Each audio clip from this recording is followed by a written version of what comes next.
já estão esperando 10 minutos. Isso não é justo com vocês. Turma, olha só. Nossa prova. Uma questão que eu achei muito simples ali, assim, acho que vocês desconfiaram que ela estava muito fácil e vocês ficaram com muito receio, né? A questão que tratava da DLPA, né?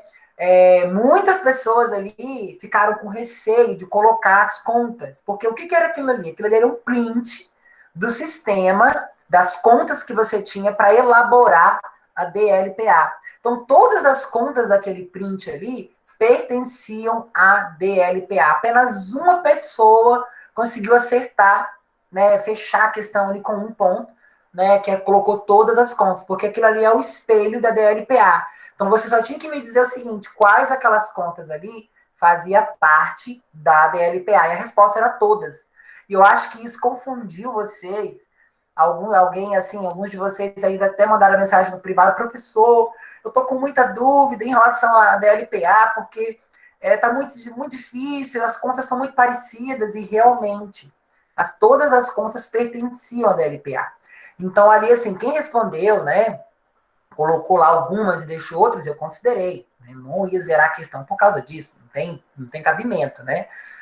Mas, assim, a resposta correta ali seria todas as questões, né? Todas pertencem à DLPA, porque aquilo ali já era o espelho, né? Então, assim, gera um pouquinho de dúvida, porque o saldo anterior, ele também entra como uma conta. Ele traz algo lá do passado e joga na DLPA. Então, isso é uma movimentação, né? Mas acredito que todos ali atingiram um resultado bacana.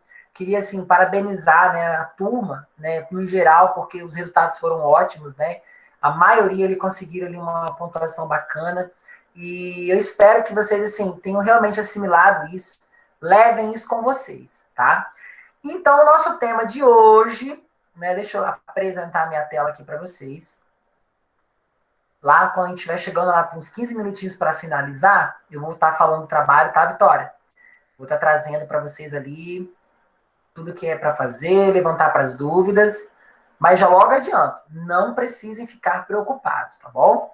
O trabalho vai ser um trabalho bacana, no final vocês vão entender qual que é o indício disso, né? Para que serve, para que a gente quer isso. Eu não quero pesar o conteúdo para vocês, mas eu quero simplificar para que vocês aprendam, não decorem. Quem decora, esquece. Quem aprende, nunca mais esquece. Né? Então, isso é importantíssimo, ainda mais para administradores que vão trabalhar aí no setor de empresa em privado, tanto público, ou até mesmo contadores que vão usar isso no dia a dia ali, né, corriqueiro. Alessandro, tá aparecendo para vocês ali, minha tela? Aqui ainda não. Não? Quando aparecer, você me dá ok. Beleza. Quando Foi, aparecer. né? Não, no meu Então, aqui ainda não.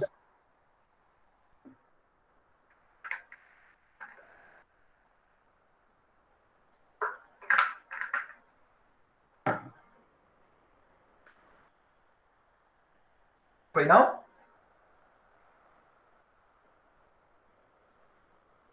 Ué, o que aconteceu? Deixa eu voltar lá.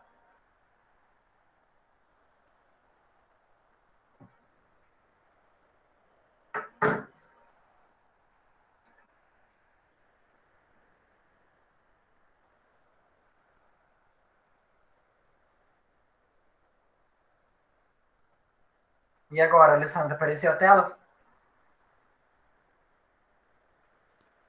Não, professor. Pior que nem. Gente, Deixa eu ver aqui. Espera aí. Ah, agora foi, agora foi. foi, né? Foi. Beleza. Então vamos lá. Pessoal, então o nosso tema de hoje é análise por indicadores. Até agora vocês aprenderam tipos de análises, verticais e horizontais, né? Então, ou seja, análise vertical, a gente busca algo ali o que na vertical, dentro de um mesmo período. Resumo ali bem sucinto. Análise horizontal, eu vou comparar um período atual com um período anterior. Então, ou seja, uma linha horizontal, né? Ela é retilínea e uniforme na horizontal. E agora a gente vai tratar de um assunto chamado o quê? Indicadores, né? Quando vocês vão fazer aquisição de ações ou até mesmo de trader, né? Aqueles que ficam lá operando, né? Fazer o day trade ali, você precisa necessariamente entender de indicadores, pelo menos de uma forma simplificada, para que você tenha certeza, para que você tenha convicção que o seu investimento, a sua aquisição, ela realmente está sendo feita de forma segura. Que o dinheiro do Alessandro não está sendo investido de uma forma ali que não seja, né, que corra risco, né? Então, ou seja, para que ele tenha certeza do investimento dele, ele precisa necessariamente checar, avaliar, né, fazer a cotação dos índices, né, dos indicadores. E aí, o que o meu conceito traz ali, ó? Índices de liquidez. Existem, turma, vários índices de liquidez, né? Esses índices de liquidez, eles vêm, propriamente dito, para justificar, para amparar, para trazer a situação da empresa, né? Você vai tirar uma fotografia em forma de informações ali, né? De números, né? Diria essa seria a expressão correta. E você vai analisar. Não, realmente, a empresa que o Alessandro quer adquirir, ela possui uma liquidez corrente, ó, filé. Eu posso ter certeza que eu posso colocar o meu dinheiro ali e eu vou ter retorno garantido. O índice de liquidez seca, né, dela é bacana. Então, se tudo der errado, eu ainda consigo recuperar parte do meu capital. Mas e aí, professor? Como que eu faço para me recuperar, para me entender essa questão do índice o índice das demonstrações de uma forma segura e simplificada? É aí que entra os tipos de índices de liquidez. Você pode ter corrente, seca, garantida, geral e total, que são valores que vão te dar uma certeza no seu investimento. E aí, olha só, atenção. Por que atenção? Porque quando você vai tratar de investimento, de aquisição, de poderio econômico, você precisa ter muita atenção com esse seguinte, eu decidi para falar do primeiro, porque ele é muito importante, que é o índice de liquidez corrente, também chamado de LC. Quem gosta de anotar, anota isso, tá? O índice de liquidez corrente, como o próprio nome diz, é algo que corre, é algo automático, que é vivenciado no caixa, no dia a dia. Então, você precisa ter o quê? Uma fluidez. Essa questão do corrente é justamente isso. Eu gosto muito de fazer uma analogia com a nossa conta corrente bancária. Quem trabalha e recebe em conta, você tem ali um fluxo de dinheiro entrando todo dia 5, 10, 9, até o dia 30, você paga, você saca, você deposita, você compra, você deposita. Então, isso é corrente. É algo que tem o quê? Uma dramaturgia ali, retilíneo uniforme. Ele vai continuar por todo o período ali mensal, por os 30 dias, por 6 meses, por um ano. Então, isso é corrente. Então, se você tem um índice de liquidez corrente, significa o quê? Que ele possui uma liquidez. Quando você ouvir falar de liquidez em contabilidade, administração, gerencial, o que seja, liquidez significa dinheiro, né? Poderio econômico. Então, o que seria isso? Índice de dinheiro corrente, para que a gente faça uma analogia, dessa forma. Seria o quê? Como está sendo tratado a liquidez diária da empresa do Alessandro? Como está sendo tratada a liquidez diária da empresa da Vitória? Por que a empresa da Vitória possui uma liquidez muito grande e a do Alessandro não? Onde está o problema? É aí que entra a administração e a contabilidade. Porque só entendendo de índice que você vai conseguir encontrar o erro da questão. E aí, olha só, o índice de liquidez corrente, o que ele traz para mim e para você? Mostrar a capacidade de pagamento à empresa a curto prazo. Quando a gente fala curto prazo, é 30 dias, 60 dias, 90 dias. Não passa disso, tá? Porque curto prazo, turma, você entende o quê? Até 6 meses, tá bom? Mas eu costumo lecionar, passar para os meus alunos, até 90 dias. Por quê? Porque você nunca vai ouvir, vai ver uma questão 6 meses como liquidez, né, corrente. Porque, pensa comigo, 6 meses, já o estoque, se você compra hoje, para vender daqui a 6 meses, o seu produto já sofreu uma variação muito grande. Então, assim, não é muito aconselhável você usar os 6 meses como parâmetro. Então, assim, um pagamento, um recebimento a curto prazo, significaria o quê? 90 dias? 4 meses, né? No máximo, estourando ali, tá? Olha como que você calcula, como que você chega no índice de liquidez corrente. Você tem lá o exemplo o quê? o ativo circulante, né? Isso a gente está olhando o quê? Para o nosso balanço patrimonial. Professor, como eu vou encontrar esse índice de liquidez corrente? Balanço patrimonial. Estamos falando de balanço patrimonial, tá? Então, ou seja, nós sempre vamos falar de DLPA, DFC, DRE, mas a gente sempre vai voltar para o balanço patrimonial. É a informação mais importante de todas as demonstrações. Aquilo ali é um reflexo anual, mensal, trimestral da empresa. É por ali que eu, Aramis, Alessandro, Vitória, Gisele, Rafael, faz a aquisição da empresa, faz aquisições de ações, abre capital, né? É por meio daquela informação que você se espelha. E como que eu vou aproveitar do número da índice de liquidez corrente? Para que serve o índice de liquidez corrente? Eu já falei. É o quê? É para medir o pagamento a curto prazo. Como que a minha empresa ela vai reagir aos pagamentos, às despesas, obrigações a curto prazo? Como está o meu caixa a curto prazo? Olha aqui o comentário. A liquidez corrente está favorável. Então, quando eu ouço a palavra favorável, significa que ela está bem, tá? Pois cada um tem 1,75 para fazer a quitação das minhas dívidas a curto prazo. Vamos voltar lá. A fórmula da liquidez corrente é o quê? O total do circulante, do ativo circulante, dividido pelo passivo circulante. Tá vendo aqui, ó? Suponhamos que o total do meu ativo circulante seja 77 mil. E eu tenho para pagar, ou seja, obrigações ali, né, mensuradas, escrituradas ali, 44 mil. Eu dividindo o meu ativo circulante pelas minhas obrigações, que é o meu passivo circulante, eu tenho 1,75. Mas, professor, o que esse 1,75 representa para mim? O que eu faço com esse 1,75? O que você vai entender com essa informação? Que para cada uma dívida, você tem 1,75 de caixa para pagar.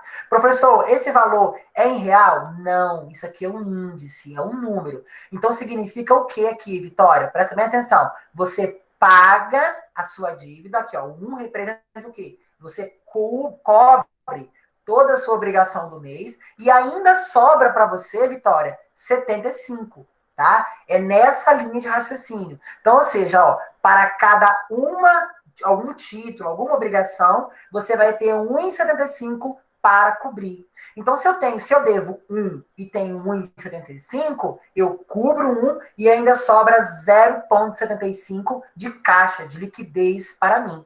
Então, se você vai pegar uma empresa, vai fazer um investimento a curto prazo, que é o caso do Alessandro, que investe na bolsa, que é o cara, né, ali do investimento, ele vai fazer o quê? Ele vai analisar essa questão, porque ele não trabalha com investimento a longo prazo. O Alessandro, ele é esperto, ele quer giro de caixa rápido. Então, ele quer o quê? 30, 40, 60, no máximo 90 dias de retorno. Então, ele vai avaliar o quê? Para ele ter um retorno bacana, a liquidez corrente. Professor, como eu faço isso? Vai lá no balanço patrimonial da Renner, pega lá o total do circulante dela, divide pelo passivo circulante, você vai ter um número. Esse número você vai interpretar dessa forma. Para cada um título, uma obrigação, eu tenho 1,75 de chances de cobrir. Então, ou seja, essa empresa é positiva? Lógico. Se ela tem ali se ela, para cada título dela, ela tem 1,75, essa empresa é muito sólida. Ela está quase sobrando, ela está quase dobrando o valor que ela tem disponível. Então, ou seja, somando, né? Nossa, professor, mas é pouquinho. 1,75, turma. Agora, olha para esses valores aqui, ó. Eu tenho 44 mil de obrigação. Por isso que eu não costumo dizer que isso aqui é um valor. Isso é um índice, tá? Então, ou seja, liquidez corrente, fluidez, dia a dia da empresa, curto prazo. Quanto que uma empresa consegue pagar a curto prazo? Ela paga? Ela não paga? Então, para essa situação aqui, o Alessandro ele iria investir, porque a empresa apresentou um número positivo. Ela garante como resultado lá do balanço patrimonial que ela consegue cobrir as despesas dela dentro daquele curto período e espaço de tempo. Alessandro, dúvida? Não, no momento não. Vitória, dúvida? Você olhando assim, professor, tipo, Por enquanto, não. aparentemente, tá? Parece um índice bem fácil de se interpretar, né? Porque, querendo ou não, você já tem uma prévia noção ali, tipo, você fazer um mais e menos do ativo circulante, menos tipo, descontar o passivo do ativo ali no caso, que você vai ter uma prévia ideia, né? Essa conta ali, essa forma, Exato. ela te joga, igual você falou ali, um índice, né? Que talvez fica mais Sim, coerente, acho que se dizer exatamente. assim, mas você já Porque consegue previamente ter uma análise assim, não tão afinco, mas fazendo um mais e menos ali, né? Exatamente. Porque o que acontece, Alessandro? Quando você trata de números, de análise e interpretação, você não vai poder ficar falando lá 77 milhões, 55555. Não. Você precisa usar a norma culta para interpretar esses dados. Então, como você interpreta isso de uma maneira mais simplificada e objetiva? 1,75. O bom entendedor da mesa, ele vai olhar para essa informação aqui e vai entender. Poxa, para cada obrigação, para cada título que a empresa do Alessandro tem a pagar, ele cobre e ainda sobra 0,35 de saldo. Então, ou seja, isso é Sim, muito como se importante. ficasse mais entendível também, né? Exatamente. Agora, você imagina, Alessandro, se você estivesse lá na mesa diretória, você fizesse parte do grupo lá da governança corporativa da Ambev, Cervejaria Ambev. E aí, você precisasse, né? A Ambev atende o Brasil inteiro, né? E você precisasse passar para a comissão ali, avaliativa, os resultados desse ano em relação ao ano anterior. Quanto que cresceu? Aí você pegaria lá 4,5555999993333 bilhões, menos, não é cabível, né? Não é uma coisa acessível. Então, por isso, nós usamos os índices. Os índices, eles são, né? Lembrando assim que o índice, só o índice, não tem valor. Você precisa analisar o conjunto da obra. Tá vendo que uma coisa amarra na outra? A análise vertical serve para medir o quê? Períodos diferentes. O índice, ele vai medir o quê? O momento exato, o dia de hoje. Empresas que fazem essa cotação diária, Vale do Rio Doce, ArcelorMittal, Samarco, por quê? Eles precisam passar para os acionistas em toda a parte do mundo como está a situação real da empresa.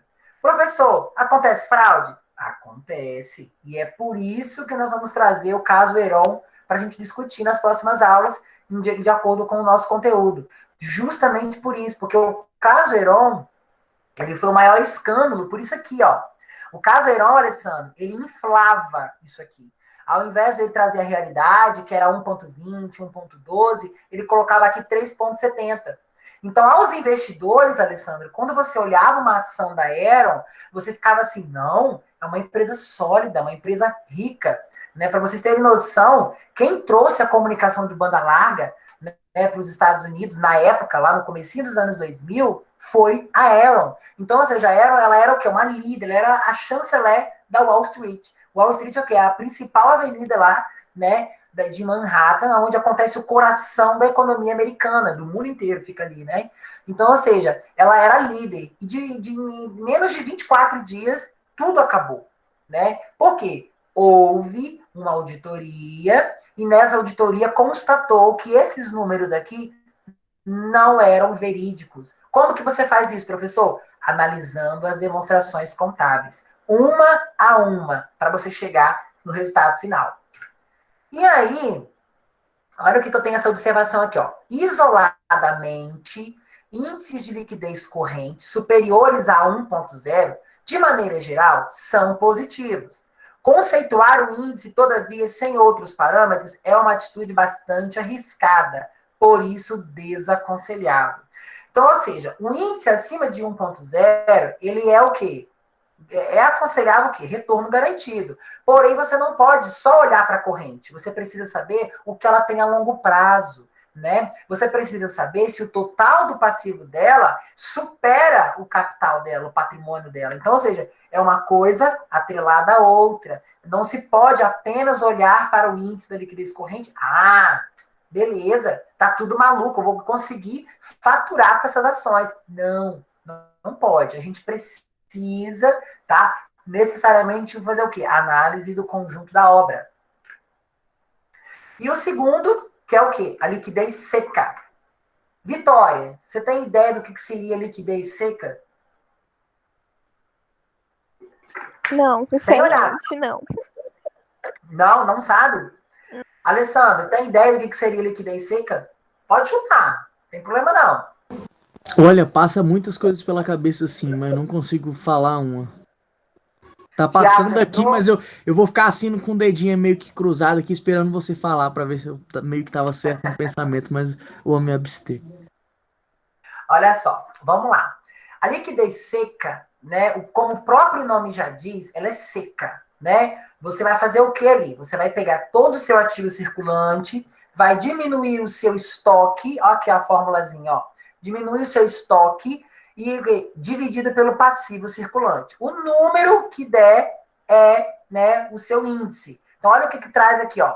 Se a empresa sofresse uma total paralisação, por exemplo, nessa pandemia, Alessandro, Vitória, José, Rafael, o pessoal que entrou, não sei se tem mais gente, mas o que acontece? Nessa pandemia, muitas empresas quebraram, Alessandro. Por quê? Esse índice dela aqui era menor do que 1.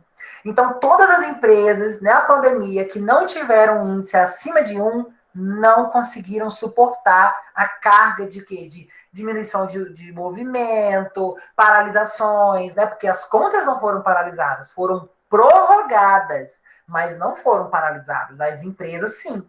Então, olha só, quando a empresa sofre uma total paralisação de suas vendas ou o seu estoque se torna obsoleto, fica velho, exemplo de empresa que o estoque fica velho, agências de automóveis. Quando o veículo ele passa de 5 anos, ele perde o valor para o quê? Para uma revendedora de 0 quilômetros. Lógico, a empresa não deixa chegar a esse ponto, né? Mas acontece.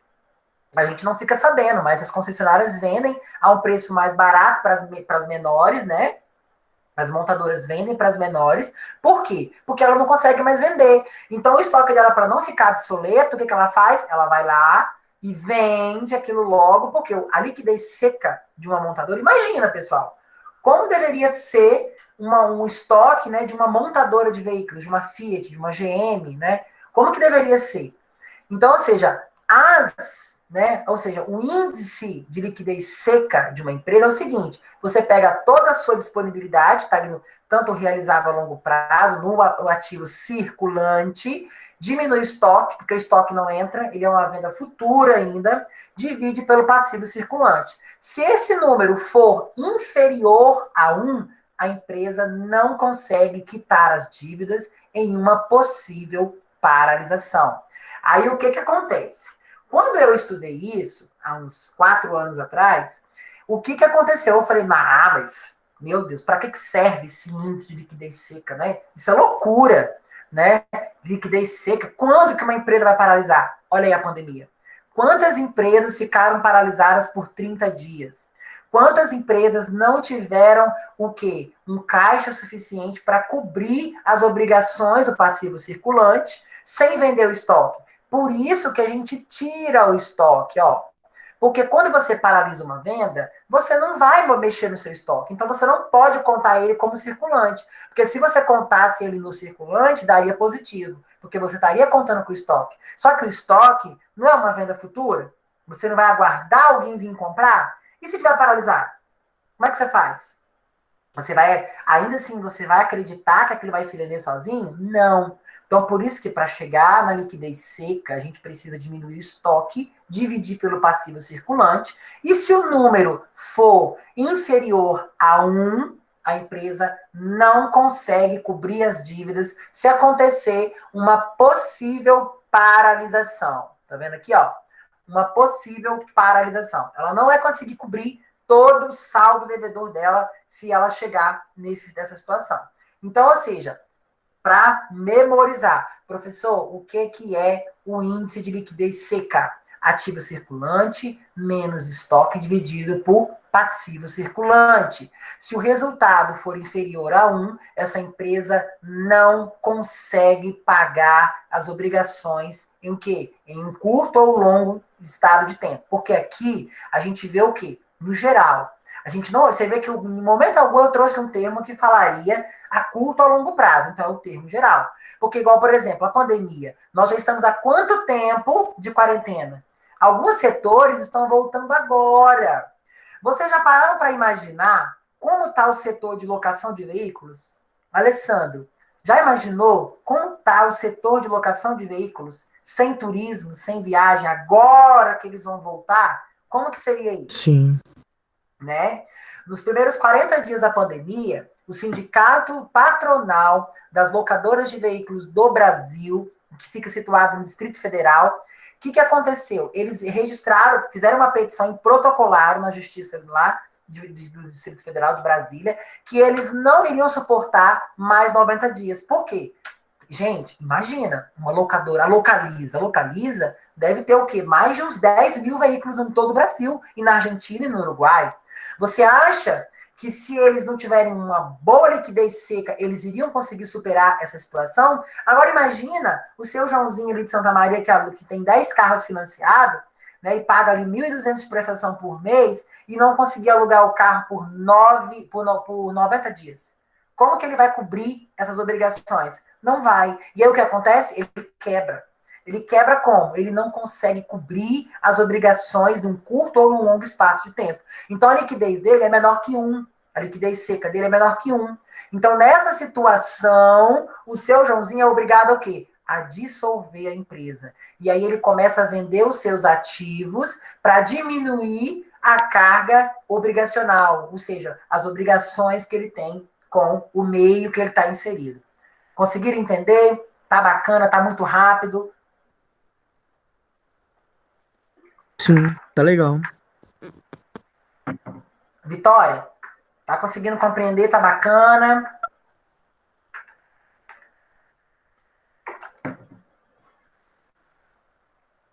É importante falar, turma, que essa questão de... Alguém tá falando lá. Quem falou lá, o Alessandro? Pra mim não sair da tela pra não ficar vindo e voltando. Faz favor pra mim. A Vitória falou que tá indo. Tá indo, Vitória? Tá dando pra entender. Beleza. Thiago já entrou, não, né? Não, pelo jeito não. Então, olha só. Vamos lá. Olha o exemplo aqui, ó. Índice de liquidez seca da Casa das Lingeries Limitada. Olha só. Eu tenho ali o ativo circulante, menos o estoque, dividido pelo passivo circulante. Show. Olha o cálculo. Eu pego ali no ano, né, de 2000x4, eu vou ter o meu passivo, meu ativo circulante de 580 mil, menos a minha, o quê? Meu estoque, que é 390. Observa que o estoque, né, da Casa das Lingeries, ele é um estoque muito alto. E ele corresponde ao quê? A mais de 50% do valor total do ativo circulante. Então, isso aí já é um alerta. Porque sinal que aquela empresa, ela está o quê? Usando muito do seu circulante para estoque. Já é um alerta, né? Aí você tem ali o quê? Uma obrigação. Olha que obrigação. Então, significa que ele praticamente pagou todo, né, o estoque dele está financiado, está lá para pagar, está no prego. Então, olha só, 390 ele vendeu uma parte já, e aí, olha só, ele tem isso aqui de obrigação. E aí, quando eu chego no meu resultado 0,56, eu já fico já meio preocupado. Olha a interpretação. Para cada da dívida do passivo circulante, a empresa dispõe de 56, vamos colocar ali 0,56 de índice, tá? De ativo circulante sem os estoques. Então, ou seja, você já fica, né? Já é um número que você tem que olhar com mais atenção. Para cada, na outra situação aqui, ó, você tem aqui, ó, 650 mil, menos um estoque de 420 mil, dividido pelo quê? Pelo passivo, né? Olha o passivo dele como já mudou a realidade, né? Interpretação. Para cada né? Ou seja, esse é o quê? Para cada título, para cada uma obrigação, para cada uma averbação do passivo circulante, a empresa dispõe de 0,82 de disponível mais a duplicata a receber. Agora a pergunta que fica, Alessandro, pensa comigo aqui. Se ele tem para pagar e eu tenho 0,82 de disponível, eu consigo cobrir e fico positivo? Não, mas eu acho que por ter acrescentado essa questão aí das duplicatas a receber, deve ser colocado em consideração, porque não se sabe o quanto que ele tem que receber. Exatamente. Boa colocação. Nessa situação aqui, olha o que ele colocou aqui, ó, mais as duplicatas a receber. Então, ou seja, é uma informação importante. Então, se ele colocou isso aqui, é porque, por algum motivo, ela não está incluída aqui. Geralmente ela vai vir, tá? Mas se em algum exercício, alguma atividade tiver essa observação, considera, tá? Se ele colocou aqui mais duplicatas a receber e ele tem que dar o valor dessa duplicata, ele não pode deixar assim, tá? Ele tem que dar o valor para você somar com esse índice aqui e ver se realmente ela vai cobrir. Porque também não adianta você falar que tem a receber, mas você não sabe quanto. Como é que você vai provar isso para a governança, para o corpo de executivo de uma empresa? Não tem cabimento. Nesse caso aqui, Alessandro, qual a situação dessa empresa aqui? No seu ver? Essa daí tá mais ou menos enrolada, né? Iria quebrar numa pandemia dessa daí, porque tá quase pela metade ali, né? Então, o prejuízo não é certo. E olha só o que ela tá vendendo, lingerie, né? Então, ou seja, não é que é uma coisa inútil, lógico que não. Lingerie é uma coisa que toda mulher, todo homem usa, tem que ter, né? É cueca, sutiã, né? Calcinhas, biquíni, tudo isso envolve uma venda dessa atividade. Porém, em uma pandemia que você não tem para onde ir, você não pode visitar, né, bares ou festas ou restaurantes ali, que até estava até então não podia, agora já está liberado. Mas olha o período que ficou fechado, olha os shoppings. Como que você vai querer ficar comprando roupa, se você não tem para onde usar? Então, ou seja, a empresa, ela fez uma aquisição muito grande de mercadoria. Ela não vai conseguir cobrir. Então, ela paralisou, ela fechou, ela parou a venda e ela não conseguiu cobrir. Aí, nessa situação aqui, a empresa, ela, não diria que ela quebra, mas ela vai ter uma situação muito complicada, vai ter dívida com fornecedores, o estoque vai ficar velho, ela vai ter que fazer um trabalho de intensificação ali muito grande, o prejuízo vai ser enorme. Porque ela não vai vender o produto vai ficar obsoleto, vai ficar velho. A mulherada não vai querer comprar, porque já viu, todo mundo já viu, estava na vitrine, né? Tem uma pergunta. Pode falar. Desculpe pela pergunta, tá? Talvez pode parecer óbvio, mas numa questão de uma reserva da empresa, a empresa se planejar e ter uma reserva para talvez um possível momento desse, essa reserva entra como ativo circulante ou não estaria indicado?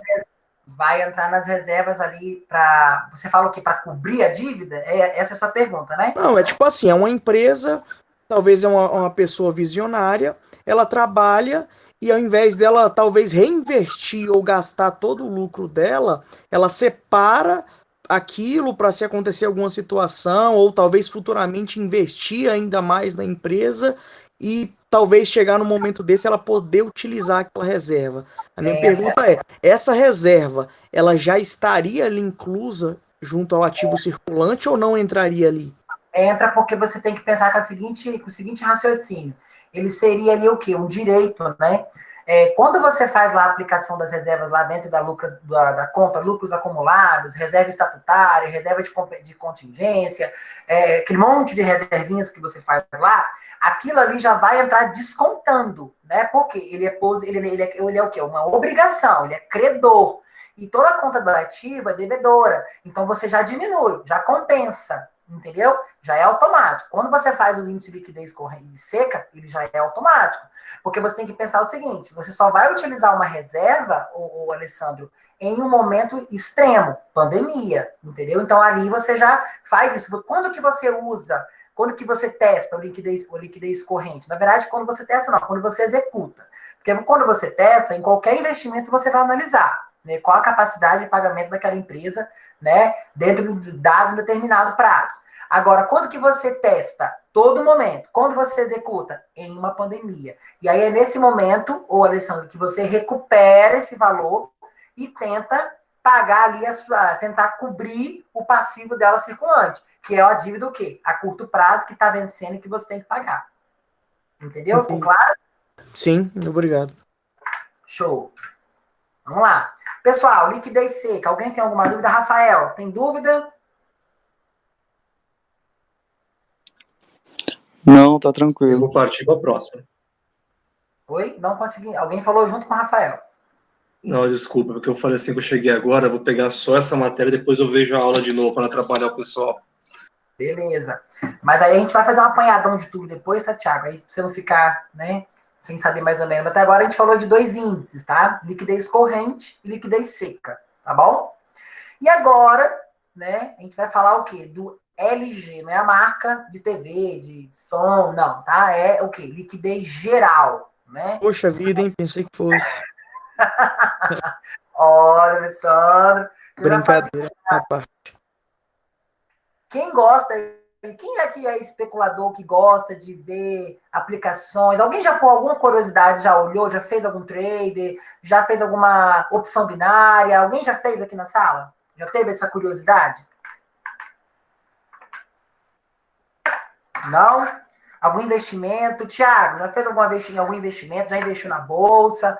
Por menor que seja, tá, pessoal? A gente sabe que existe investimentos a partir de R$10. Você pode investir, vai começar com R$10 e ir trabalhando de pouquinho em pouquinho, em pouquinho, até crescer o seu resultado ali. Né? Essa questão de você fazer aplicações, né, de você fazer investimentos, depende muito do tipo de mercado que você adere. Né? Se você é o cara da tecnologia, você tem que olhar o quê? Para a Apple, né? Você tem que olhar o quê? Para uma empresa dessa que está investindo em tecnologia 24 horas, para uma Google. Lógico que hoje uma ação da Google está um absurdo de cara, né? Mas você não vai entrar comprando uma ação, você vai fazer uma opção. Alguém já ouviu falar de opção binária? Sabe o que é opção binária? Sabe, Alessandro? O Alessandro sabe, hein? Não sei, professor. Não Já ouvi sabe? falar, mas não sei. O que é opção binária? Opção binária é quando você olha para um índice, vamos dar o exemplo de uma ação, você olha para uma ação e você vai optar. Você vai analisar o índice de liquidez geral daquela empresa e vai optar. Você não vai comprar. Você vai apostar 100, 200, 300, 1.000, 1.200, para ter certeza que aquela ação vai crescer ou vai cair nos próximos minutos, ou nas próximas horas, ou nos próximos dias. E aí, se você você optou e a sua decisão foi favorável, você ganha aquele dinheiro 80% maior do seu capital investido. Mas se você optou errado, você perde o capital investido. Então, ou seja, é um investimento de altíssimo risco, né? Altíssimo risco, a curto prazo. Porém, você tem ali o quê? 50% de chance de acertar e 50% de chance de perder. Por quê? Depende do tempo, da variação, do que você está estudando. Então, ou seja, não necessariamente você precisa comprar uma ação para começar a ganhar dinheiro. Você pode começar a fazer opções binárias.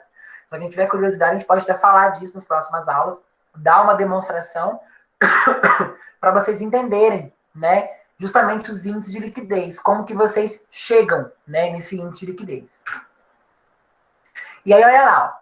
A liquidez geral é o seguinte, mostra a capacidade de pagamento da empresa a longo prazo. Então, agora, pessoal, nós falamos da corrente, que é a curto prazo, nós falamos da seca, que é no meio termo, tanto curto quanto, né, longo, e agora nós vamos falar o quê? Do curto, que é a longo prazo. Eu olho para hoje, o que essa empresa possui de coisas a pagar daqui 12 meses, 13 meses, 24 meses. Então, esse índice vai analisar o quê? O percentual de meses que eu tenho compromissado a pagar. Ele vai medir a minha capacidade de pagar a longo prazo. Basicamente é isso. Liquidez geral seria o quê? A capacidade de pagamento a longo prazo, tá? Olha o exemplo aqui, ó. Geral. Liquidez geral. Ativo circulante menos o realizável a longo prazo. O que é esse realizável a longo prazo? Está dentro do circulante. Você tem que somar, tá? Ele vai ficar separadinho ali. Na hora que você pegar o balanço patrimonial, vai estar separadinho. Alguns já trazem eles juntos, tá? Aquele balanço que vier junto, somando, não precisa somar, porque já está tudo junto. Total do ativo circulante. Mas ele traz aqui para a gente somar, porque alguns balanços patrimoniais vêm a total do ativo circulante, total do realizável a longo prazo.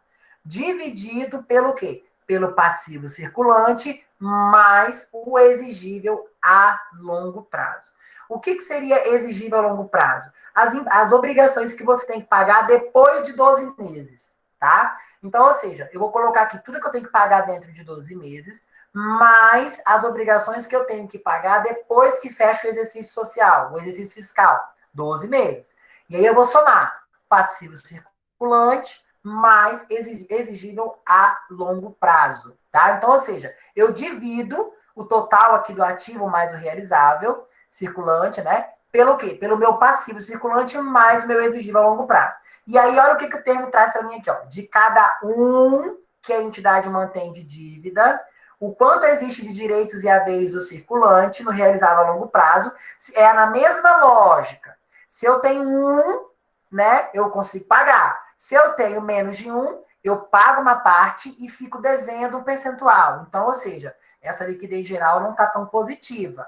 Agora, se eu tenho 1,20, eu pago a obrigação a longo prazo e a curto prazo e ainda sobra 0,20. Esses índices aqui, eles não vão ser muito grandes, não, tá? A maioria das empresas não tem índices assim baixos, porque você pega tudo que ela deve, né, a longo prazo. Por exemplo, quando você compra um carro financiado, Alessandro, vamos olhar para a pessoa física, você vai lá e financiou uma Toyota Hilux, 0 quilômetro. Você tem o dinheiro total das parcelas dela que você financiou para pagar no dia que você comprou? Teoricamente não, né? Porque senão teria comprado à vista pedindo um desconto. Exatamente. Então, assim, a liquidez geral, ela vem nesse contexto. Você não vai ter o dinheiro. Se você financiou, não tem sentido você pegar e querer medir aquilo ali. Mas ela existe porque as grandes empresas, como a Alessandro citou, fazem reservas. E essas reservas, nessa situação aqui, são avaliadas. Aí eu cheguei nesse número aqui, né? Já estou contando com a minha reserva, né? Já estou contando com a minha reserva, porque ela é um direito meu. Já estou contando com a minha reserva. E ainda assim, o meu índice de liquidez geral não é favorável. É 2, é 0,20, 0,21, 0,30, e isso acaba, né, dando um nó na cabeça ali de quem vai fazer a análise da liquidez geral. Deixa eu ver se eu coloquei um outro exemplo aqui. Liquidez geral. Dúvidas? Tiago, Gisele, Rafael. Tá tudo dominado? Se não tiver, pode falar, a gente volta.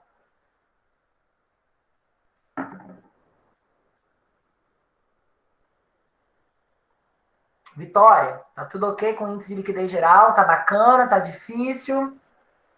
Eu peço desculpa, não estou podendo acompanhar agora não, tá, professor? Estou no meio de uma coisa meio urgente aqui. Ah, não. Perdão, desculpa, tá? Tudo bem. Alessandro, tá ok? Liquidez geral? Sim. Ficou confuso não essa questão do exigível, do realizável? Tá conseguindo pegar isso aí? Deu sim, professor. Beleza. Vitória, tá tudo ok? Posso cobrar na prova? Você vai fechar a prova?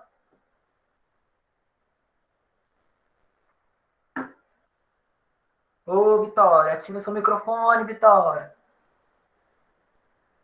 Então, se a gente não tem questionamento, né, mas me lembrando, tá, turma, mesmo que a gente pergunte aqui e não apareça dúvidas, na hora que a gente for, né, vocês forem fazer alguma coisa, exercício, e surgir a dúvida, podem me perguntar que a gente vai sentar e vai esclarecer, tá bem? E aí, agora a gente está falando o quê? De índices de pagamento, índices de obrigações. Agora a gente vai estudar uma outra vertente, os índices de endividamento, né? Eu acho que todo mundo morre de medo disso, né? A gente sabe que tem pessoas físicas aí que devem além do que realmente ganham, compram além do que ganham e aí não conseguem cobrir. E aí nós vamos entender como a gente consegue medir, né, esses parâmetros ali de dívida, né, de endividamento, da melhor forma. Compreender o que uma empresa está trazendo para ela ali, aquele resultado, se está sendo favorável, se não está sendo, como que a gente mede isso? É com o índice de endividamento. Olha lá o que a definição me traz. Por meio desse indicador, né, ali, ó, que nós poderemos o quê? Apreciar o nível de endividamento de uma empresa. Acredito assim, que a gente não aprecia, né? A gente se assusta. Né? Porque quando você olha as dívidas de alguém ou de uma entidade, você fica assustado, né? Poxa, olha o compromisso que o Alessandro tem para pagar. Comprou uma Hilux em 12 vezes, a prestação ali é o quê? 5 mil, e ele tem que pagar isso por um ano. Olha a obrigação que o Alessandro assinou perante lá com o Mar em Vitória. É muito grande, né? Ah, mas o Alessandro, ele é dono o quê? De uma agropecuária. Ele vende produtos agrícolas. Então, o Alessandro tem como cobrir. Beleza. Então, o índice de liquidez seca dele tá o quê? Tá bacana. Por que ele financiou? Porque a taxa de juros era mais baixa do que o desconto. Ah, tá. Né? Vamos entender que sim, vamos esperar que sim, mas a gente sabe que não, né?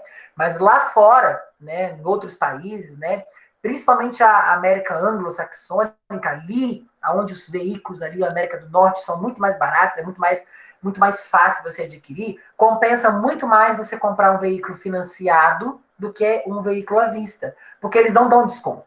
Então é melhor você pagar a prazo, porque os juros é baixíssimo, e ter um veículo, quando você acabar de pagar ou está na metade, você pode fazer um leasing, trocar e pegar outro e fica tudo bonito. Você está de carro zero, continua pagando as prestações, mas continua, você tem aquele vínculo com a empresa credora, que é no caso dos empréstimos. Então, naquele caso, compensa. Agora, no Brasil, se você financia um veículo, você paga 2, né? Então, assim, porque se você for parar para analisar 5 anos, para depreciação, turma, um veículo ele tem uma vida útil de 5 anos. Passou de 5 anos, ele já é obsoleto, né? Então, para o banco, o veículo vai ter vida útil com 5 anos. Passou aquilo ali, ele perde o valor. Então, ele não entende que aquela arrecadação é justa. Por isso que a cobrança, a nossa taxa Selic, ela é muito assim, ela é a favor da instituição financeira e em desfavor do que? Do cliente. Porque ela não olha a desvalorização do veículo assim, no curto espaço de tempo. Lá da nossa legislação, na Constituição, ela prevê, né, a questão da desvalorização. Existe até um teste, o teste de recuperabilidade, chamado de impairment. Esse teste ele vai medir qual é o valor contábil de um ativo em dado determinado momento. Se você pega um carro com mais de 5 anos, você vai ver que ele já está obsoleto. Mas o quê? Para valores contábeis, né? Não quer dizer que na vida real um carro de 5 anos é um carro obsoleto, lógico que não. A gente sabe que no Brasil a gente usa o carro 30, 40, 50 anos, tem Fusquinha rodando aí de 1959, né? Então, ou seja, a gente não olha por esse lado, mas lá fora é assim, o governo ele intitula isso às pessoas, né? Então, por isso que lá o índice de endividamento ele é muito baixo, porque você tem uma possibilidade de troca, de confirmação ali de bem, muito mais fácil do que no Brasil.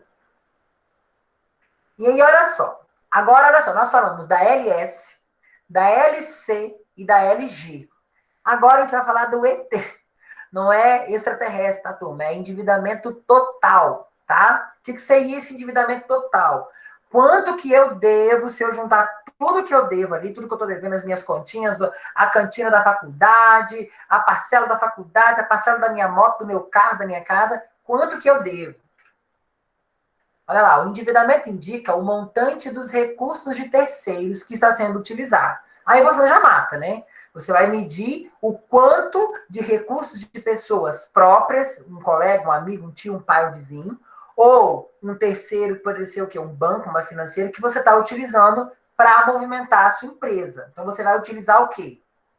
Qual é o montante de terceiros que você usa, de matéria, né? De aplicações de valores, né? Que você utiliza ali o quê? De pessoas lá fora para movimentar a sua empresa. É nesse sentido que a gente vai estar estudando o ET, o índice de endividamento total, né? É para medir o quanto que eu estou utilizando de quê? De capital, de investimento de outras pessoas para gerir o meu negócio. E aí, olha o exemplo aqui, ó. Consciente de participação de capitais de terceiros sobre os recursos total, o debt ratio, tá? Informa o grau de comprometimento total do patrimônio da empresa. Olha o que é isso aqui, ó. Exigível total.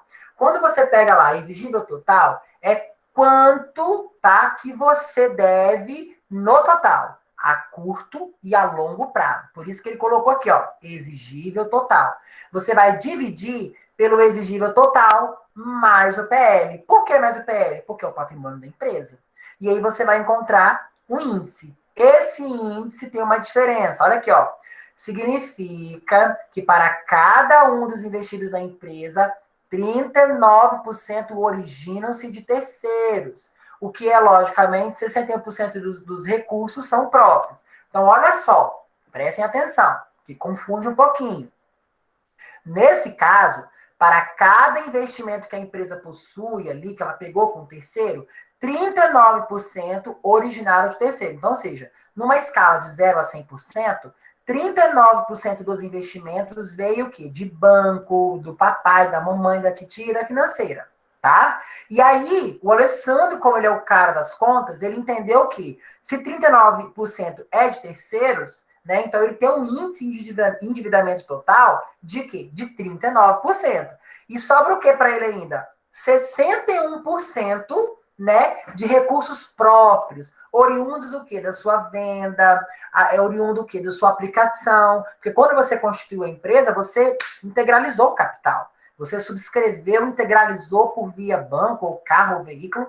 Então, significa que 61% ali das dívidas ali, dos recursos, perdão, tá? Dos recursos utilizados para cobrir o seu endividamento é seu. E 39% você está utilizando o quê? De terceiro. Você está recorrendo a obrigações de outras pessoas, de banco, de pessoas físicas, para pagar o seu o quê? A sua operação. Isso aqui é o quê? 39% das obrigações, do meu dinheiro que eu pago as minhas obrigações, se originaram de pessoas, de terceiros. Quem é terceiros? Banco, vovô, a vovó, a financeira, a Pomernet, empresas que cuidam, né, o quê? Do dinheiro, que vão te emprestar. Agora, se esse número aqui fosse ao contrário, 61% da minha empresa está utilizando de recurso de terceiro para pagar a sua operação, é alarmante, né? Por quê? Poxa, se ela não está conseguindo cobrir, né, o nível de endividamento dela está muito alto. Uma empresa que chega nessa situação aqui, né, 61% de endividamento com terceiros, ela não tem liquidez, tá? Ela não vai pagar as contas. Por quê? Ela vai pegar recursos com terceiros, vai pagar a conta do mês, vai chegar no mês que vem, não tem dinheiro, não tem limite, e aí? Como é que ela paga? Né? Como é que ela vai cobrir? Como que ela vai cobrir o passivo do mês que vem? Não vai ter. E aí ela quebra. É nesse momento que ela entra em endividamento total, e aí vai para falência, entra com recurso, né? Aí contrata um executor, o executor vai pegar a dívida, vai lá olhar o que ela tem, e aí começa o processo de, né, execução judicial. Pessoal, qual o nosso ETzinho aqui? Dúvidas? Alguém tem alguma dúvida? Alessandro, Vitória, Gisele, Rafael? Pessoal, tô falando esses nomes, tá? Porque foram os primeiros que entraram, então eu acabei memorizando, tá bem? Mas alguém tiver alguma dúvida, pode perguntar. Tá bacana? Tá relax? Eu, particularmente, não entendi muito bem esse daí, professor. Beleza. Ele é um pouquinho confuso. Porque até então, a gente estava utilizando mais de é bom. Aquela parte final ali, sim, né? Bem entendível daquela questão, se aquela parte ali de 39% é custeado com investimento. Isso daí é lógico até naquela questão ali, pelo que você comentou, mas só o início mesmo ali que eu acabei não entendendo muito bem. Beleza, vamos lá. Olha só. O déficit ratio, né? Ele é o quê? Ele é justamente para você entender se realmente essa empresa está tendo uma capacidade de absorção de recursos de terceiros para cobrir a sua operação, ou se ela usa do recurso do terceiro, mas a sua operação ela proporciona ganhos próprios maiores. Então você tem ali, Alessandro, um exigível total. O que seria o exigível total? Lembra que o que acontece? O passivo, Alessandro, ele é o quê? Representado por obrigações. Ele é exigível, você não pode correr dele. O ativo, ele é o quê? Um direito. Então, o que acontece? Você tem direito a ele, é seu. Então, nessa linha de raciocínio, a gente pega o quê? O exigível total, que seria tudo que a empresa tem que pagar no período, seja de 1 de janeiro a 31 de dezembro. Você pega tudo que ela precisa pagar e divide, né, pelo mesmo valor, porém, Alessandro, você vai somar com o PL. O que é o PL? É o patrimônio líquido, é a riqueza da empresa. É aonde você, Alessandro, começou a trabalhar, você pegou a sua rescisão, 70 mil reais, e colocou na empresa, entendeu? Então aquilo ali está lá. Mas, professor, como que está lá? Em forma de terrenos, de veículos, de títulos, de aplicações, algo que está rendendo alguma coisa para você, mas está guardadinho ali. Entendeu? Então, ou seja, o PL é sempre a riqueza da empresa, é a nossa riqueza. Isso é PL, patrimônio líquido. é a nossa riqueza. Então, essa é a diferença. Porém, o que acontece? No lugar de pegar e colocar para mais de um é bom e para menos de um é ruim, aqui muda um pouquinho. Porque aqui você encontra o índice, 39%, e esse valor aqui vai corresponder ao percentual de quanto você está usando de terceiros para cobrir as suas dívidas. Captou agora? Ficou show? Perfeitamente, professor. Peço desculpas mesmo, é porque estava prestando atenção na aula que logo no início minha cabeça voou. Aí eu acabei não perdendo. Obrigado. Por nada. Eu gosto quando vocês fazem isso mesmo. Eu estava até comentando com os meninos logo no começo que eu gosto muito dessa turma, porque vocês perguntam, vocês interagem, questionam. E essa matéria, eu quero que vocês questionem, que vocês interagem, porque é uma matéria fundamental. Um administrador que não souber entender o endividamento total de uma empresa, uai, como assim? Como que eu vou contratar um administrador que não sabe calcular o quê? Uma liquidez corrente, uma liquidez seca, o endividamento total. E se o seu patrão chega para você um dia e pede a sua opinião para fazer uma aquisição de uma ação ou optar por alguma coisa? E aí? Como que você vai responder? Ah, não sei? Não, a gente precisa entender. E é por isso que eu volto a reforçar. Dúvidas, vocês não precisam ficar com vergonha, timidez. Gente, eu já fui aluno, sou aluno, então, assim, a gente não pode ir dormir com dúvida. Vocês estão pagando, vocês estão... Ah, eu sou bolsista, não interessa, está pagando. Você tem que entender o conteúdo, não pode sair da sala de aula sem entender. E se por algum motivo, por timidez ou outra coisa, eu sair da sala sem, já aconteceu isso comigo. Por incrível que pareça, eu tive professores que, quando a gente perguntava, eles ficavam assim, ai, lá vem de novo, né? Mas eu mesmo assim perguntava, porque é a minha obrigação. Então, se vocês tiverem dúvida, não saiam da sala, e se sair, me chama depois no privado que eu vou esclarecer, tá bom? Deixa eu só ver o nosso horário aqui, porque eu também não quero passar muito com vocês, não, porque eu preciso dar o recadinho lá do trabalho. Não, tá tudo ok. Vamos lá. E aí, galera, olha só. Aí vem aquela situação. Capital próprio, capital de terceiros, o que é isso, professor? Ai, professor, você só complica. Eu imagino que a Vitória está pensando assim, nossa, Aramis, ele só complica, né, Vitória? O Aramis, em vez de melhorar, ele só complica. Mas não, pessoal. Quando eu estava aprendendo essa matéria também, quando eu dominei a análise vertical e horizontal, eu falei, agora eu posso pegar toda a demonstração e vai estar bacana, sou o cara. Quando veio o índice, eu falei, meu Deus, tem mais conta para fazer, mas o que acontece, turma? Nesse sentido, assusta, preocupa, porém, é necessário. A gente precisa entender isso, para quando vocês pegarem uma situação real, isso não venha diminuir o ponto do currículo de vocês. Eu não sei se alguém aqui tem interesse de prestar concurso, né? Se alguém vai fazer o exame, mas, turma, isso cai demais em concurso, em exame, né? Então, assim, não se atrelem apenas a vou fazer só para passar e pronto, acabou. Faz muita falta. Quando vocês se deparam numa prova de uma Receita Federal, até mesmo da Prefeitura de Santa Maria, vocês vão ter muita preocupação com isso. Se você pega lá, você não está estudando 4 anos de faculdade, nada contra, mas você não está estudando 4 anos de faculdade para ficar atrás de um caixa de supermercado, para ficar como repositor, né? Ou até mesmo para ficar lá como um analista contábil. Não. Você está estudando 4 anos de faculdade para crescer o seu currículo, para ser alguém lá na frente. Para quando alguém ouvir lá a Vitória, a doutora Vitória, né? O senhor Alessandro lá da prefeitura, lá o gestor geral administrativo, lógico, a gente precisa pensar lá na frente. Essa é a intenção. Então, por isso que agora é o momento. Agora é o momento de vocês olharem para isso aqui, por mais que seja simples, né? Aparentemente seja simples, mas quando vocês olharem as demonstrações da Aaron nesse trabalho, vocês vão perceber, vocês mesmos vão entender aonde eles erraram, né? E aí vocês vão perceber que eles não erraram, né? Eles fraudaram os resultados. Então é aí que mora o X da questão. Como que vocês serão bons administradores, bons contadores, se vocês não sabem identificar fraude? Ou não sabem identificar o momento oportuno do investimento? É aí que fica a questão, turma. Então, essa disciplina precisa muito ser explicitada nesse sentido. como eu disse, essa nossa disciplina é uma disciplina muito prática, né? A gente vai ter muito que calcular, muito que entender, porque quando chegar a vivência, vocês vão saber se virar.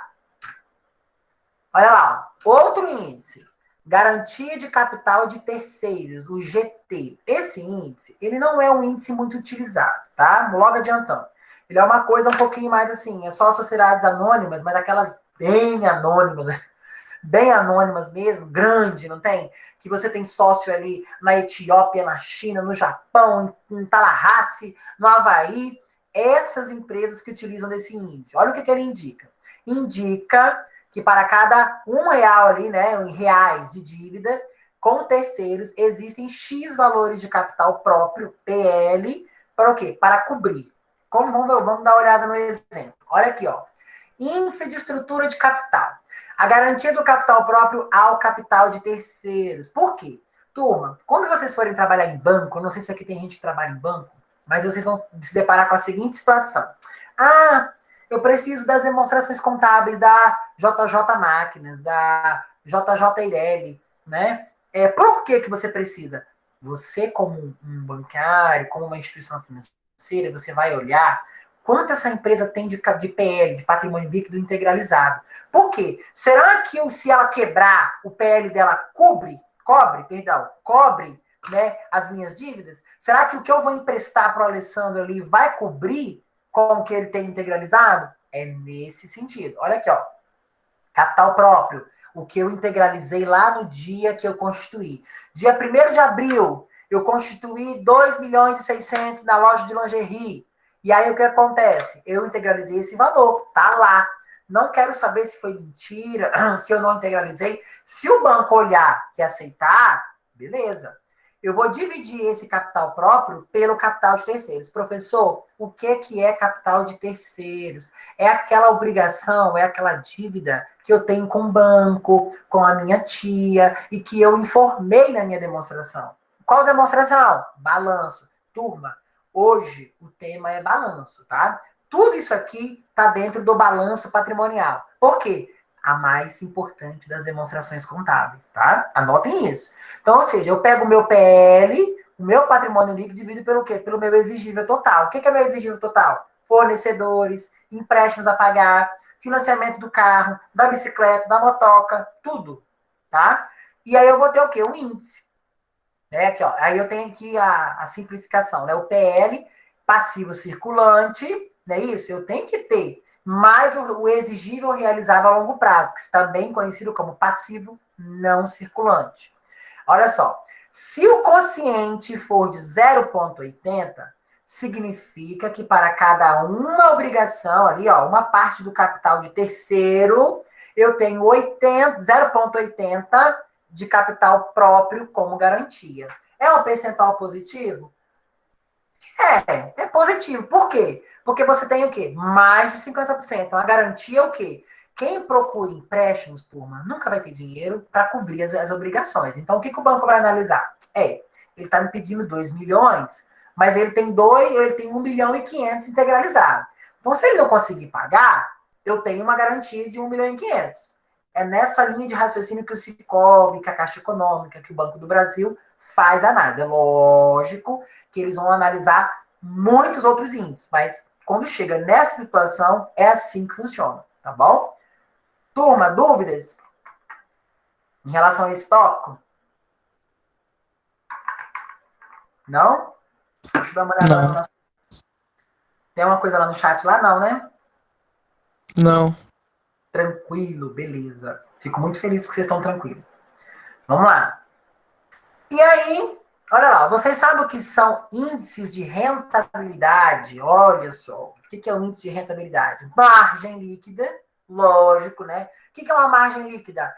Din-din, money, livre, líquido caindo na conta da Alessandra, do Tiago, da Gisele, da Gessimara, é margem líquida, é isso tudo. E aí, olha lá, análise de rentabilidade. Como que eu consigo ver se o meu ML, olha lá, ó, ML, ET, né? Agora outra sigla, ML, é o quê? Um outro indicador, margem líquida. O que é isso? É o lucro líquido. Aí aqui você já vai olhar para DRE, tá? Agora a gente entra na DRE, porque quando você fala de lucro, você lembra de DRE. Quando você fala de patrimônio, balanço, tá? E aí, olha só, lucro líquido dividido pelas vendas. Professor, mas o que é vendas? Receita, tá? Receita bruta, receita líquida. Receita líquida, receita bruta, depende de onde você quer fazer o seu cálculo, tá? Olha lá, exemplo da Perdigão SA. Lucro LL, lucro líquido, 45.389 milhões, né? Óbvio, no ano de 99. A venda dela foi o quê? 1.763 pontos. Nossa, é pouco, né? Parar para analisar, é logo que é fictício, né? 1.763 pontos, isso aqui. Qual é o percentual da margem líquida? Quanto que ele vendeu, né? Pensa comigo, quanto que ele vendeu e quanto que ele lucrou, né? Porque não significa que você vendeu 1.700.000, que você lucrou 1.700.000. Não significa, tá? Então, ou seja, ele teve um lucro líquido de 45 mil. Então, olha assim, o percentual, 2,60 sobre a venda. Então, ou seja, 2% de lucro. É bom? Alessandro, para uma empresa que você tivesse com essa operação aqui, essa margem de lucro aqui seria positiva? Você ia gostar de ter esse resultado? Ou esse aqui era melhor?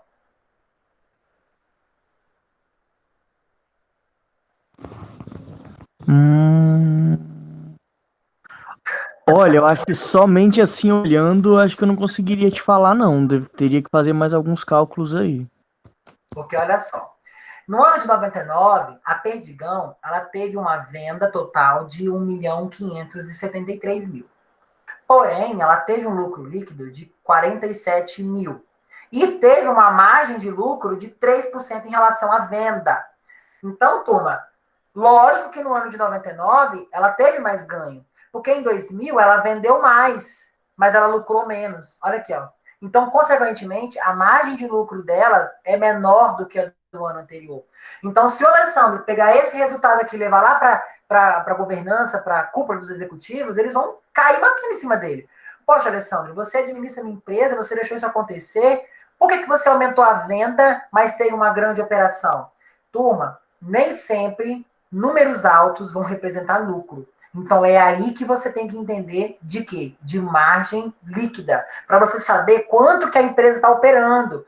Se a operação dela é grande, mas tem resultado, ou se a operação dela é menor, mas teve um lucro maior. Essa é a intenção, tá? No caso do McDonald's, foi mais ou menos dessa forma. Ele viu uma ideia bacana, começou a produzir, porém, os hambúrgueres vendiam. Só, pessoal, que a operação para você fazer um hambúrguer, a estrutura para oferecer o McDonald's, o McLanche Feliz, é muito grande. Então, isso causava muita despesa. A margem líquida do Ray Kroc era muito pequena, era 0,25, né? Então, ou seja, sobre a venda. Então, o lucro dele era muito pequeno. Pensando nisso, o que ele pensou? Eu vou agregar valor à minha margem de lucro. Como que eu vou fazer isso? Eu vou pegar e vou botar na cláusula do contrato que para vender McDonald's com a minha marca Arcos Dourado, ele vai ter que alugar o imóvel de mim. Dessa forma, ele pegou o lucro dele, ó, jogou lá para cima. Por quê? Ele atrelou esse resultado dele aqui, só um exemplo, tá? Com uma outra receita. Então, agregou um valor no âmbito geral, tá? Turma, margem líquida, beleza? Tá bacana? Posso prosseguir? E aí, eu trouxe isso aqui falar do EBITDA, né? A gente ouve falar muito de EBITDA, né? Mas, meu Deus, o que seria o EBITDA, né? Para que serve o EBITDA? E aí que tem ali, ó, o EBITDA é a sigla em inglês para isso aqui que eu não sei traduzir, tá? Me perdoem, que o meu inglês não é favorável. Em português, lucro antes dos juros e dos impostos e depreciações e amortização. Também conhecido como Lagida, que já está extinto, tá? Mas é bom vocês entenderem o que é o Lagida, o que é o EBITDA, que é a mesma coisa. É um indicador muito utilizado para avaliar as empresas de capital aberto. Quem vai olhar o EBITDA? Empresas que Marisa, Lojas Avenida, Riachuelo, ArcelorMittal, CST, empresas que têm seu capital aberto, sociedade anônima. Se você ler uma entrevista de um analista de mercado, é provável que ele vai repetir o termo diversas respostas relacionadas ao EBITDA. Por quê? Com o EBITDA, olha só, é possível descobrir o quanto a empresa está gerando com as suas atividades operacionais, não incluindo os investimentos. O que é EBITDA? É o resultado da empresa pela sua própria operação, tá, turma? Anotem isso, o EBITDA, ele é o resultado sem investimento, descontando juros, financiamentos, é com a própria receita dela. Isso é EBITDA, tá? E aí, olha aqui, ó. Olha que bacana essa informação aqui da Ambev. Aqui é no ano, né, o primeiro trimestre de 2018, primeiro trimestre de 2017. Nós temos aqui uma DRE, né, ó, volume total, receita. Como que ficaria aqui para a gente calcular uma margem líquida? Eu tenho que pegar o quê, ó? Eu não tenho receita bruta, só receita líquida, então eu pego ela. No meu trimestre aqui, ó, minha receita líquida, 11 milhões e lá vai bordoadinha. Isso é minha receita, né? É o que eu vendi. Receita e venda é a mesma coisa. A diferença de receita líquida para receita bruta, bruta não descontou ainda, né? Todos os impostos. A líquida já tirou ICMS, PIS, COFINS e ISS, algo que diminui, né, o seu ganho. E aí eu pego o meu LL, que é o lucro líquido, olha aqui, ó, 2.289/80. Então isso aqui é só uma demonstração, assim, trouxe, coloquei só para, né, a gente dar uma olhada, né, não tem muito feito prático isso daqui não. E aí, na próxima aula, eu não vou falar hoje, por quê? Eu quero falar do trabalho para vocês, e nós vamos parar daqui, tá? Rentabilidade sobre o capital próprio. Falta pouquinho para terminar, mas na próxima aula eu quero falar do trabalho para deixar vocês mais calmos, com os ânimos, né, mais no lugar, para não ficar todo mundo preocupado com o trabalho, beleza? Então nós paramos aonde? No 31. Falta pouquinho para terminar, mas eu quero deixar isso aqui para a próxima aula para ficar beleza, tá bom? Pessoal, vamos lá. Deixa eu voltar aqui para o Meet, né? Olha só, turma, o trabalho, né, ele é o seguinte, o que consiste o nosso trabalho, né? Pessoal, ele é complexo? Não, não é complexo, tá? Ele assusta porque é uma coisa grande, né? Ele é uma coisa que vai gerar ali um pouquinho mais de estudo de vocês vão ter que interpretar números, né? Vai trazer um feito prático maior de vocês, tá? Mas eu gostaria de deixar claro que vocês não estão sozinhos, tá? Eu vou ajudar vocês. Professor, como que bota nas normas? Eu vou orientar vocês, tá?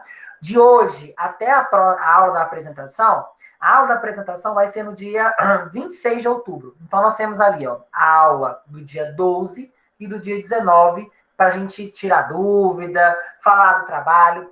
Nessas aulas do dia 12 e do dia 19, eu não vou dar atividade entre o trabalho. Por quê? Eu compreendo que é um trabalho que vai demandar mais estudo de vocês, mais aplicar, né? Vocês vão ter que se aplicar mais para conseguir entregar ele.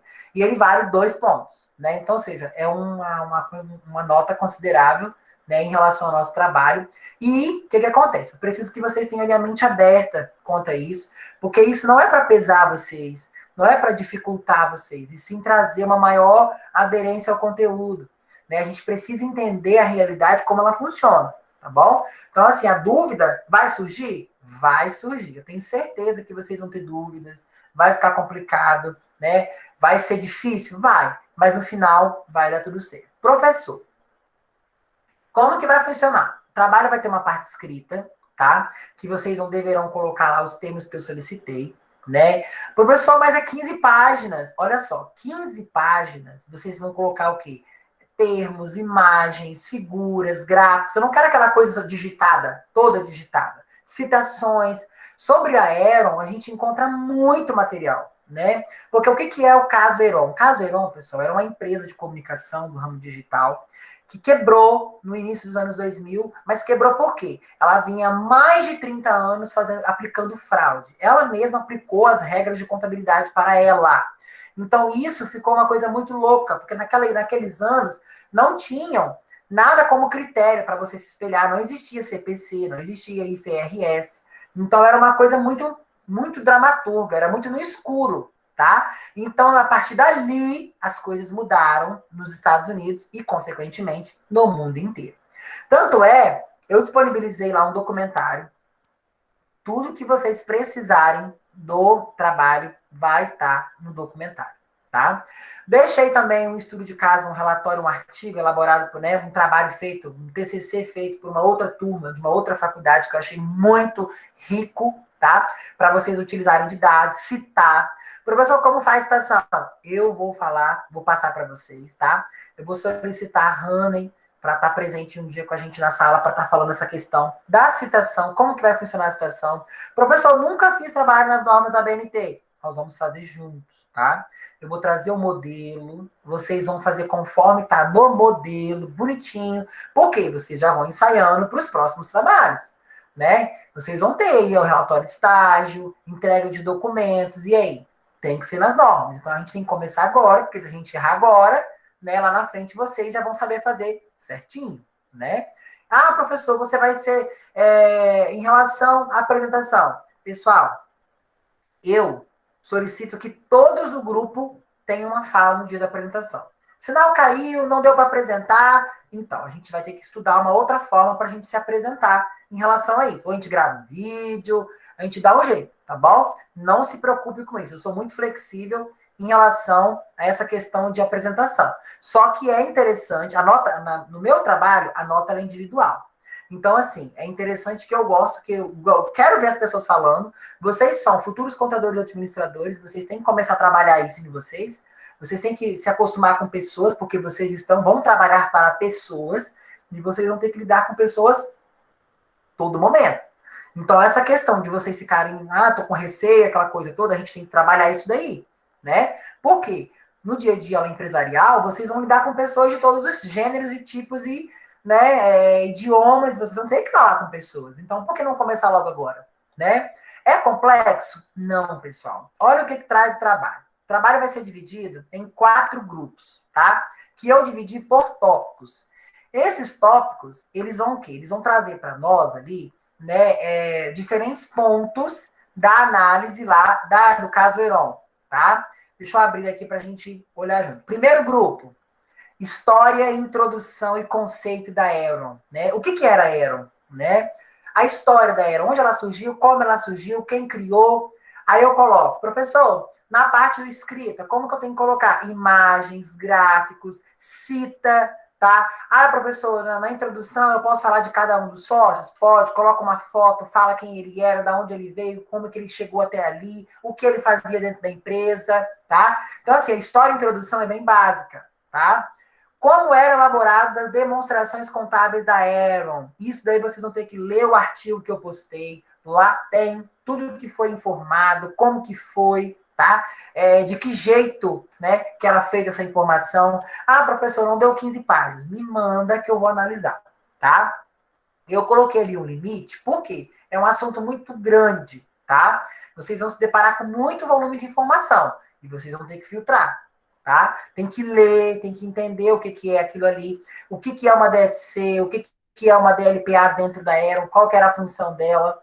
E aí, ó, o terceiro tópico ali, ó, como era feito todo o procedimento operacional, venda, recebimento, como que a Aeron fazia, como ela registrava as vendas dela, como que ela registrava os lucros dela, o que a Aeron fazia de tão importante que deixou ela tão grande, né, em tão pouco tempo. E por último, o que destruiu a Aeron, né? Uma das maiores empresas de Wall Street, né? Explique com bases fundamentadas em artigos e documentos comprobatórios. Podem usar o documento que eu deixei anexado, tá? Deixei até uma tela ali bem bacana que fala o seguinte, da Aeron, os números da Aeron, né? Ó, chegou a ter 21 mil funcionários, elevou o seu ativo de bilhões de dólares para 5 bilhões em 16 anos e faliu em 24 dias. Então, ou seja, é uma informação interessante. O documentário que eu coloquei lá para vocês assistirem, ele está em inglês. Me perdoem, né? Ele está em inglês. Porém, ele tem uma legenda, né? Quando eu fiz, né, um trabalho a respeito sobre essa empresa, eu também vi, assisti esse documentário, porque você tem as partes totalmente interessadas do assunto. Vocês vão entender qual foi o índice que eles burlaram, se foi a liquidez seca, se foi a liquidez corrente, e vocês vão poder citar. Professor, como você vai avaliar isso? Olha só, não é a performance, é o nível de conhecimento que você me agrega, tá? E a nota individual. Eu não posso pegar o grupo tirou 3, todo mundo 3. Não, a gente sabe que cada um no grupo, ele tem uma forma de apresentar. A gente sabe também que tem gente no grupo que não faz nada, né? E aí a gente tem esse problema com isso. Eu tive uma série de questionamentos ali nos seminários de pessoas que me procuraram para falar, professor, fulano não contribuiu, não leu a parte dela, não me deu resumo, e aí? É nesse sentido que a gente faz uma avaliação ali individual, tá bom? Então, ou seja, o trabalho é para a última semana ali de outubro, a gente vai apresentar ali, o grupo vai apresentar, né? A gente vai apresentar via Google Meet, e aí essa primeira parte escrita a gente vai colocar dentro das normas. Não se preocupem, porque vai dar 15, 16, 20 páginas fácil, tá? Porque você tem todas as regras do qual a gente tem que obedecer, tá? Para quem nunca fez, ótimo. Eu fico muito feliz, porque agora a gente vai poder fazer junto, tá? A gente vai disponibilizar uma aula para a gente trazer esse modelo para vocês e vocês já vão aprender esse padrão agora, tá? Vão por mim, isso vai ajudar muito vocês lá na frente, tá? Vocês vão ter uma série de coisas para entregar ainda dentro dessa norma, tá bem? E outra coisa que me perguntaram também, né, a respeito disso. É um tema complexo? Não, turma. Só que demanda um pouquinho de leitura. Existe muito material no YouTube também, vídeos que falam do assunto, né? Qual que é o sentido disso? Mostrar para mim, para você, a importância de uma análise de demonstração coesa, tá? Analisando, interpretando números de forma correta. Porque o que destruiu a Aero? Eles não analisaram os números da forma correta. Quem? Os investidores. Olharam ali o número, nossa, tá ganhando, mas não investigaram, não fizeram análise completa, não pegaram todos os índices, igual a gente está fazendo aqui agora. Então, isso que pesou para a falência da Aero, tá? Então, ou seja, é bacana, é assim, para quem gosta dessa área de investimentos, né, de analisar números, de interpretar, entender resultados, é muito interessante. Então, assim, eu dividi em 4 tópicos. Eu vou solicitar para vocês, por favor, que vocês... Eu não quis dividir, né? Porque eu sei que vocês têm... Alguns têm mais aderência com uns e outros têm mais aderência com outros ali. Dividam em 4 grupos, vocês, né? Nossa turma não é tão grande, então vai dar para ficar um número bacana. Professor, posso chegar no dia só um apresentar? Pode, tá? Mas o grupo que optar dessa forma, alguém, o responsável do grupo, tem que me enviar um relatório de quem fez o quê. Tá? Porque no dia eu vou direcionar perguntas para aquela pessoa sobre aquele assunto que ela pesquisou. Então, assim, eu quero... não quero que todo mundo não vai falar porque o sinal é complicado, a internet está muito... né? Ok, não tem problema, tá? Pode fazer, só um apresentar. Mas aquela pessoa ali, alguém tem que ficar responsável para me mandar lá um papel, um Word, um documento lá, dizendo, a Maísa fez isso, a Natália fez aquilo, a Flávia fez isso e a Vitória fez aquilo, tá? Porque eu vou direcionar a pergunta para aquela pessoa, tá bom?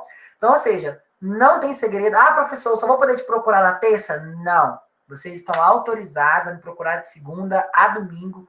Professor, no domingo? Sim. Por quê? Eu sei que tem pessoas aqui que trabalham de segunda a sábado, não tem tempo durante a semana e só tem o domingo para estar fazendo esse tipo de coisa. Então, podem me procurar. Eu já trabalhei de segunda a sábado e eu sei que eu precisava dessa situação e eu não tinha. Então, hoje eu quero ser isso para vocês. Então, podem me perguntar, podem tirar dúvida, eu vou responder. Às vezes, não na hora, porque às vezes não dá tempo, mas eu vou responder e vou dar informação para vocês. Beleza? Não se desespere, não se descabele, tá? Vai dar tudo certo, vocês vão conseguir fazer e vai ser um ótimo trabalho, tá? Outra dúvida, em relação à divisão. Como eu deixei para vocês, eu ia solicitar a vocês se vocês poderiam dividir e me enviar ainda hoje, tá? Quem é quem? Né? Por exemplo, no grupo do Thiago, é Thiago, Alessandro, Maísa, Gisele e Vitória, tá? E Natália. Aí vocês me mandam a relação de nome, criam um grupo do WhatsApp, se vocês quiserem, não vou obrigar, tá? Mas se vocês quiserem criar um grupo do grupinho ali do tema, do tópico, eu dividi lá por grupo 1, 2 e grupo 3 e 4. Coloca o nome do grupo 1, grupo 2, no grupo do WhatsApp. E me adicionem.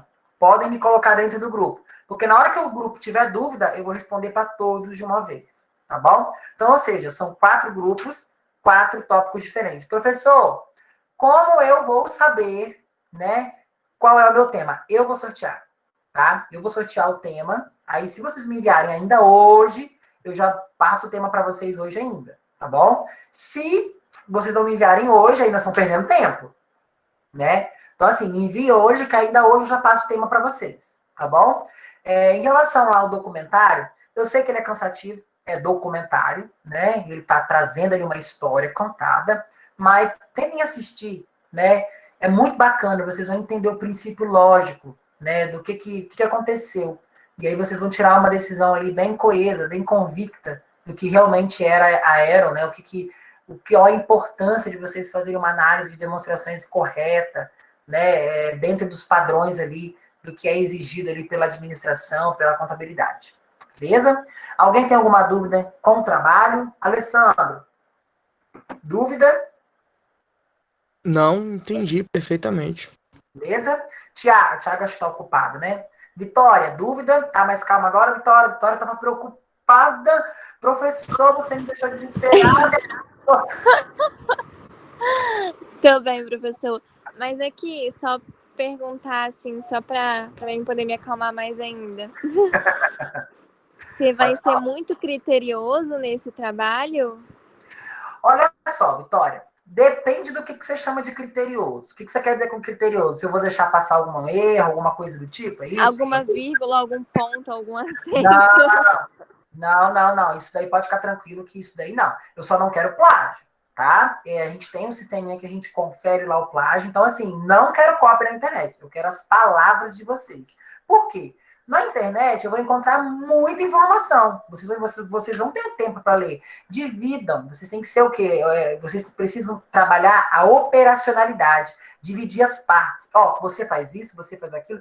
Mas não significa que a Vitória dividiu as partes, mas ela não vai estudar, não vai ler sobre a última parte. Você não vai focar, mas você vai ler. Entendeu? Então, assim, dividam as partes. Primeira coisa, cheguem no conteúdo, peguem o conteúdo e dividam. Depois que vocês dividiram, cada integrante do grupo produz um resumo. Escolha uma pessoa para juntar aquele resumo e montar o trabalho. Escolhe uma para juntar o resumo, a outra para montar o slide, a outra para fazer a parte escrita, a outra para botar nas normas, e assim vai. Não vai pesar. Fica leve para todo mundo, mas a gente tem que operacionalizar, departamentalizar o trabalho. Mas essa questão aí, Vitória, pode ficar tranquila que vírgula, parágrafo, aí eu não vou ser muito criterioso, não. Eu vou ser muito criterioso com plágio. Cópia, tá? Cópia nem pensar. Vocês são alunos... E em questão a apresentação, assim, o que você vai estar avaliando mais? Tipo, em relação às perguntas, a pergunta vai ser referente a cada parte que a pessoa apresentou ou no tema como um todo? Exatamente. A pergunta, Vitória, vai ser de acordo com o tema que você está falando. Se você está falando ali do terceiro tópico, eu não tenho por que te perguntar lá da história, porque você não focou na história, você focou naquele tópico. E eu vou perguntar para você. Se o seu grupo, Vitória, só você vai falar, você vai, se você for a líder do grupo, né, você vai me mandar um documento ali antes da apresentação, simples, tá? Vitória fez isso, Maísa fez aquilo, Flávia fez aquilo. Por quê? Na hora de eu começar a avaliar, eu vou avaliar individualmente e eu vou direcionar a pergunta para aquele tópico que a pessoa fez o estudo. Tá bem? Beleza, Entendi. Vitória? Tá mais tranquila? Um pouquinho, vai dar para dormir. Meu Deus do céu, Vitória. Não, gente, fiquem tranquilos, tá? Com essa questão de apresentação, eu sou muito passional. Só que, assim, eu gosto de que o trabalho seja feito com uma certa qualidade, né? Então, assim, nada de você slide a gente não pode usar muito recurso textual, a não ser que você for usar aquele recurso. Então, para os slides que vocês forem apresentar, bota imagem, traga um vídeo. Professor, posso colocar um videozinho do YouTube lá? Deve. Isso aí enriquece o trabalho, tá? E aí você traz um vídeo, olha a estratégia.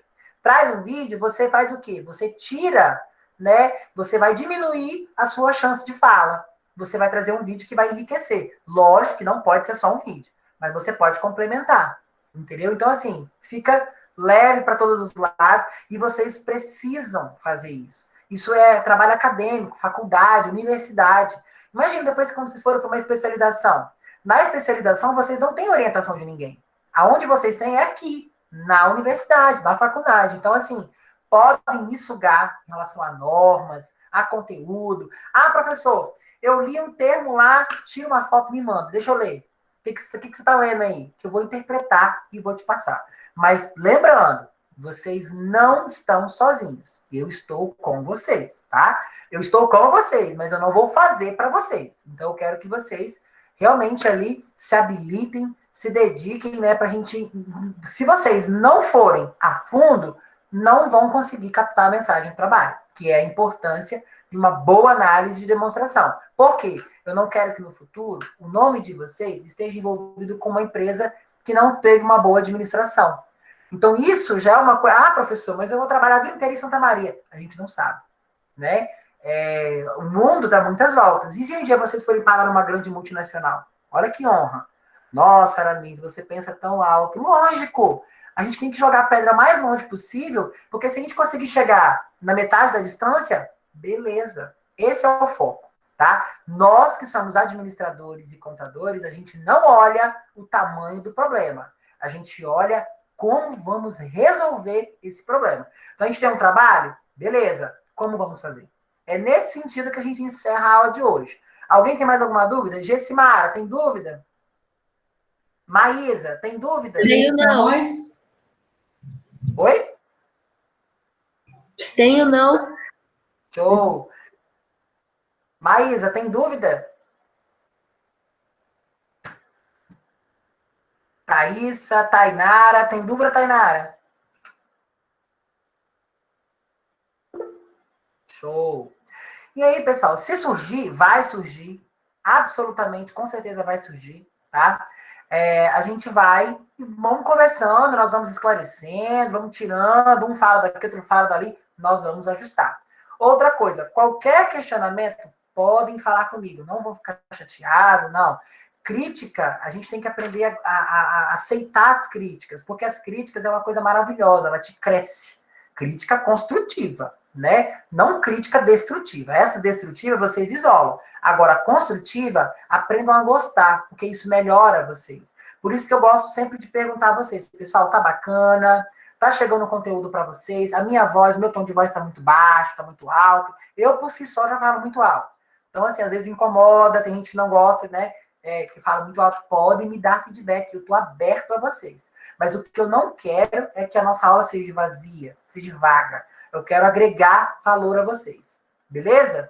Então, pessoal, se ninguém tem mais dúvidas, a gente vai finalizar, liberar vocês para jantar. Eu acho que o Alessandro nem tá com fome. A Gisele não tá com fome. A Vitória falou que não ia comer hoje. Puta merda, bicho. Eu tô ouvindo você falando desse trabalho aí, eu tô querendo falar alguma